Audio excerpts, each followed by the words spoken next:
The globe history کے موضوع دوستو السلام علیکم دوستو، جرمنی کا چانسلر ترکی کے دورے پر آیا۔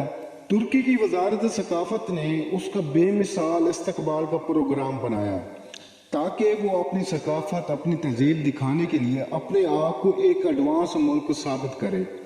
اس کے لیے انہوں نے اپنی نوجوان بچیوں کو سڑکوں پر لیا ہے۔ سڑکوں کے کنارے نوجوان بے پردہ لڑکیاں پھول لے کر کھڑی تھیں، وہ جہاں سے گزرتا اس پر پھول نچھاور کیے جاتے۔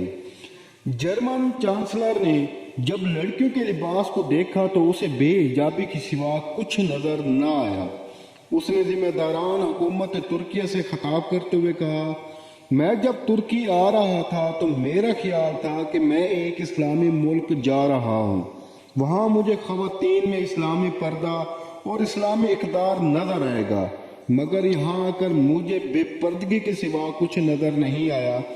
یورپ میں یہی چیز تو ہمیں لے ڈوبی ہے، گھرانے تباہ و برباد ہو گئے ہیں، رشتہ داریاں ختم ہو گئی ہیں، بچے اپنے والدین سے جدا ہو گئے ہیں، ہمارا خاندانی نظام پورا کا پورا تباہ و برباد ہو گیا ہے۔ مسلمانوں، کیا تم بھی ایسے ہی ہو جیسے ہمارا یورپی ممالک ہیں؟ مجھے تو لگا تھا کہ یورپی ممالک میں اور اسلامی ممالک کی ثقافت میں زمین و آسمان کا فرق ہوگا، لیکن یہاں آ کر بھی مجھے کسی بھی لڑکی کے چہرے پر حجاب نظر نہیں آیا۔